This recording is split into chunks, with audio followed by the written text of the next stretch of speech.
Well, I mean, it's just astounding to me that they can't tell the good guys from the bad guys. I mean, just morally. I mean, let me tell you, if you're for Hamas, just live in Gaza for a day. And I'm not talking about while the war is on. I mean, before the war. Trust me, you would go running and screaming and begging to live in Tel Aviv, a place that has your values. I mean, women have no, I mean, this is a show watched by a lot of women. Women have no rights in this place. Hello, welcome to my YouTube channel. Hope you are feeling good. Today we are going to be checking out another video titled Bill Maher on Woke Policies and College Campuses Protest. Wow, I believe this is going to be an interesting one. Let's start with the video. Go.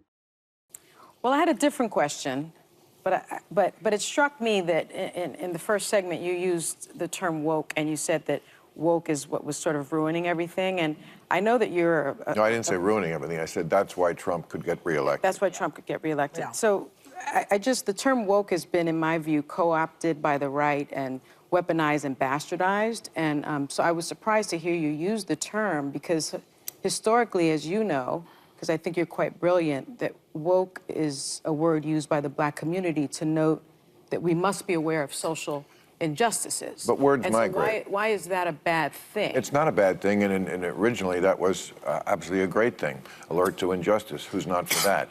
But words do migrate. Now, I'll use any term you want, because maybe that is a word that's triggering, and so let's not use that word. I don't know, want to call it the super far left? But don't tell me the left or maybe the super far right. Well, he's talking about the left. Well, then okay, but we talked about that. I mean, I think we agree about the danger of the super far right, and I can't say it enough. I think they're the bigger threat. But don't tell me that the left hasn't changed. I mean, I'm old enough to remember when it was the conservatives who hated the Jews. Yeah. Okay. That was a joke. But, too dark, too dark.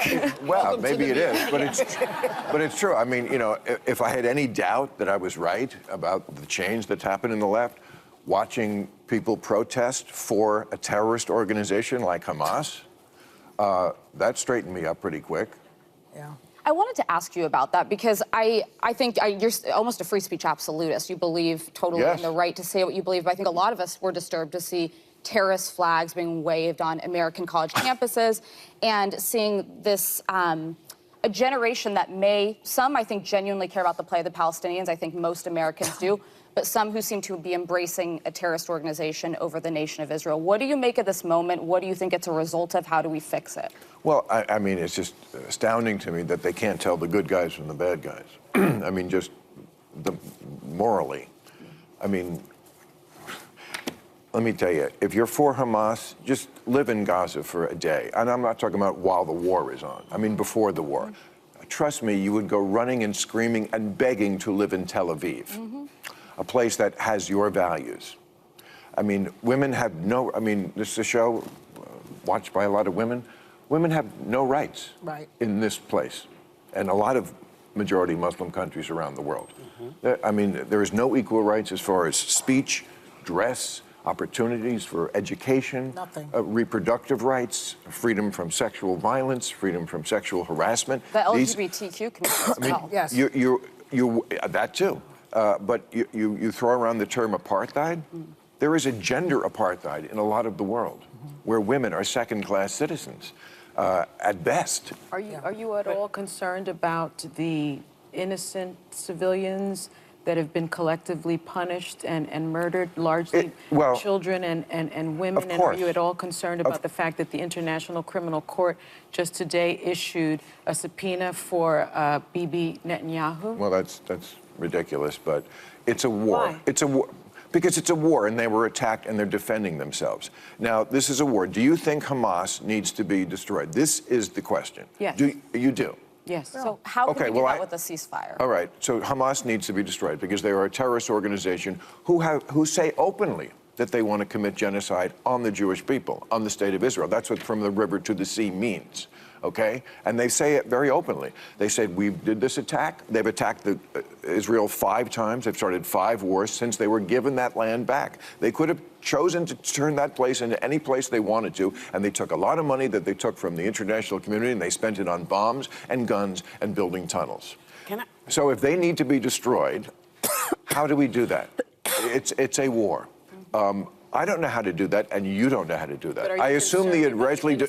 Of course, everybody is, but that's what happens in a war. Here's a way to stop that. Stop attacking Israel. And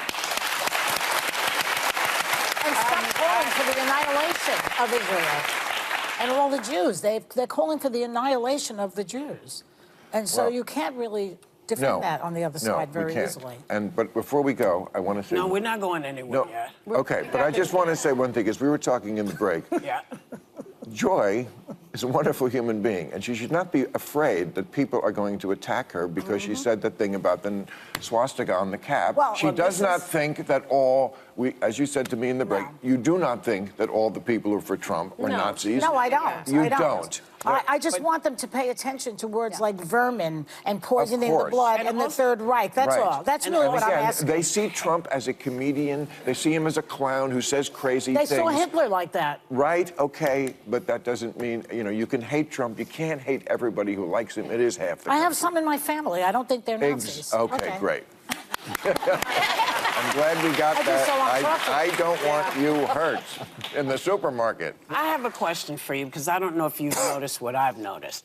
But I find that oftentimes when I'm watching the news, I'm only getting portions, because one of the things that happens, I was listening to you talk about, the kids that had the Hamas flags. It reminded me of when people were saying Antifa is there, and doing that. So bad players show up and make stuff happen. But do you find that the view that we're being shown seems to be meant to guide us into thinking about people one way, when in fact it may be a much bigger conversation? Oh, of course. I mean, the media is always going to just chase what is interesting to watch. I mean, I used to be able to watch the nightly news, for example. I can't do it. I mean, first of all, it should be called, here's some video we found that's fun to watch. That's not the news. Like anything that happens on a plane. Like the plane skidded off the runway, so what? Call me when anybody died, and it's not, the door fell off. Okay. I'm sorry. No, I understand the door falling off, but you don't want to be up in the air. No. Okay, I'm sorry. That one I needed to know. Okay. Okay. But you know what I'm saying? Yeah, I do. And then by the time you get to the last segment, it's just, the bears in the swimming pool. Yeah. It's just nothing. Yeah. And it's narrative over truth. I mean, it's not like when I hear people talk on either side of it, I always think they're lying. They're just telling me half of it. Yeah. And I never trust them anywhere until I check out the other half. Yeah. And it's tedious. Yeah. I just want one place, and of course it's my book and my show, where you can get both. You're leading me right into what I was going to talk about, because we are talking about your... Sorry. Yeah. Here too. We're talking about your new book, which looks at 20 years of your editorials re-edited and reimagined right in time for Father's Day. What do you want people to take away from reading it? Well, I think I think we're tribal now, which is not good. And I think there's 4 tribes, basically. There's old school liberals, which I would mostly count myself as, old school conservatives. There's still some of those left. You've changed, though. Wait, what are the other 2? Go ahead. Well, what are the other 2? Well, that's what I was trying to find out in this book. I don't think I have. And, we were saying in the break, we have to come up with a new word for woke. Let's have a contest, because this is a word that's triggering. But, I mean, those concepts that are different than they were 5 years ago. I mean, we used to do, well, you did it. I was a guest on what was the homeless show? Comic Relief. Yeah. Remember that? Yeah. You were, great show. Yeah. And homeless was a term that I thought we kind of came up with, because people were calling them bums and vagrants and hobos. Now that's homeless. not Now, no. It's unhoused. Well, it's people experiencing homelessness. But they're experiencing it on the street. Yeah. Okay, the liberal view of that was for compassion's sake. We're the liberals. We're compassionate. Let's get these people off the street. That's not the view of the, whatever word we're going to come up with for this. Their view of the homeless is they're an endangered species that needs to be protected in their natural habitat. Living their best life under a bridge. You know, that to me is crazy. That's the kind of things, I haven't changed on that. I still think we should get these people off the street. That's the compassion sake. So I didn't change, they changed, and there's lots of examples of that. And there's lots of examples of the media giving one side, as she says. It's the reason, I think, that we don't know about Biden's accomplishments, because it's too boring to say he fixed the infrastructure, he fixed the economy. It's not sexy No enough one wants to hear. And they know That's that, you know, problem. who is going to make chaos. They know it. But you know what? You know who's not making chaos? Right here. He's not making chaos. Our thanks to Bill Maher. His new book, What This Comedian Said Will Shock You, is out now. And you know what, y'all? Would you like to have a copy of it? Yes? Okay, everybody's getting a copy of the book. Wow. What an interesting conversation. You can tell just by the point Bill Maher have stated in this video, the fact he have stated. And I believe just by the fact he stated that a lot of campuses in America right now are protesting in support of Hamas, waving Hamas flag in their campuses, which I feel is totally wrong. Just by the point he stated that if you are in support of Hamas, try living in Gaza for a day. Then I believe you are going to change you are going to change side, because right now you are supporting Hamas because you have not been to Gaza. Try living in Gaza for a day. I believe you get a different perspective on who's to support. You get different perspective about Hamas, because I believe Hamas has been labeled as a terrorist group. We all know what happened in 2005 when the people of Israel decided to give up the governance of Gaza, and they came into a peace agreement with the people of Gaza that if they give up Gaza, the people of Gaza are no longer going to attack the people of Israel. They are no longer going to fight the people of Israel, and they came into a peace agreement. And the people of Israel decided to leave Gaza. According to statistics, about 10,000 Israelis living in Gaza gave up their land in pursuit of peace. They never left willingly. They were forced out by Israeli IDF soldiers. And I believe those 10,000 people that were forced out of Gaza, I believe they have lands in Gaza. They have houses in Gaza. They have properties in Gaza. But they were forced out of Gaza by Israeli IDF soldier in order to be able to come into peace agreements with the people of Gaza. And what happened after Israel gave up the governance of Gaza in 2005? Hamas was voted into power. And ever since Hamas came into power, Gaza have become a living hell. From the information I'm even getting on Google, that currently right now, there is no electricity in Gaza. There is no water supply in Gaza. There's shortage of food. Even basic social amenities like hospital and all that is no longer in Gaza. And they are getting funding from international communities. They are getting funding from United Nations. They are getting funding from other countries. What are they doing with all the funding they are getting? Instead of them using the funding they are getting from the international communities, instead of them using the fundings to develop Gaza, to invest in infrastructure like hospital, building good roads, building, providing water supply for the people, providing electricity. But they are using the funding they are getting to build tunnel, to build missile in order to be able to wipe out the people of Israel. Right now, everyone is blaming Israel. They feel Israel is playing victim whilst they are killing the civilians in Gaza, which is totally absurd, which is totally not true. Israel as a country is trying to defend their people, is trying to defend their nation. Just by what Bill Maher said in this video, that at least everyone knows Gaza have been labeled as a terrorist group, and no one knows the best way to be able to eliminate Gaza. As it is, Israel is doing everything they could in order to be able to eliminate Gaza and without harming the civilian. From the information I'm getting from Google, that before the people of Israel, before the IDF soldier release enemy missile into Gaza, they informed the civilians to evacuate those areas.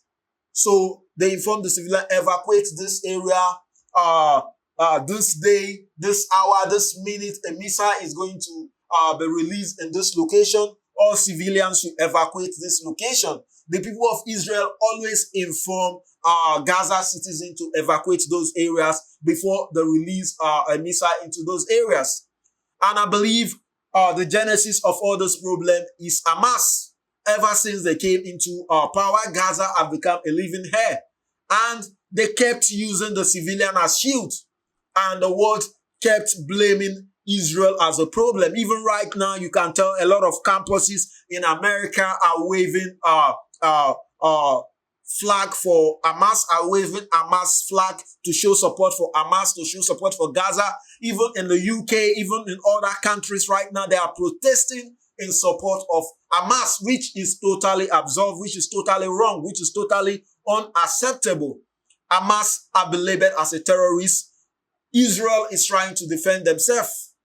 Israel is trying to defend themselves. So in war, I know it's very painful when you see people dying, because right now the world is saying Israel is committing genocide. It's very painful to see people being killed. But in war is not something, you don't need to be emotional about it. In war, people dies. It's something natural. It's just the reality of it all. People die in war, and that's what is happening. And the whole problem is with Hamas, because they kept on using the civilian as shield. People die in war. People are blaming Israel that they are committing genocide, which is totally untrue, which is not true. Because Hamas kept on using the civilian as shield. And you can tell right from the time Israel gave up the governance of Gaza in 2005 and Hamas was voted into power. Hamas, they killed all the opposition party. They eliminate every one of them, and they broke the peace that Israel signed with Gaza before giving up the governance. And ever since then, they have attacked Israel more than 5 consecutive times, killing the civilian, releasing missile into Israel, which is totally unacceptable. I really feel pain for those living in Gaza. I feel pain for those living in Israel, because I believe living in Gaza, waking up in Gaza, every day you live in fear, because you don't know what is going to happen the next minute. I really feel for those people. You can imagine how miserable it is to be living in a country, to be living in a place whereby you don't have your freedom, you don't have electricity, you don't have water, you don't have even the basic social amenities. You don't have. Imagine living in such places. Even your freedom is being denied. So I really feel there's a way right now the conflict can be resolved between Israel and Gaza. And I believe before people decide to take side, decide to support Israel or decide to support Hamas, they should do their research properly. They should do their research properly. You don't start waving the flag of someone, of a group that have been labeled as terrorists in America. I believe that is totally as unacceptable. And I believe this issue should be addressed. This issue should be addressed. So I also love to hear your comments. Keep the conversation rolling. Don't forget, click on the subscribe button, click on the like button. Do have a nice day. Yeah.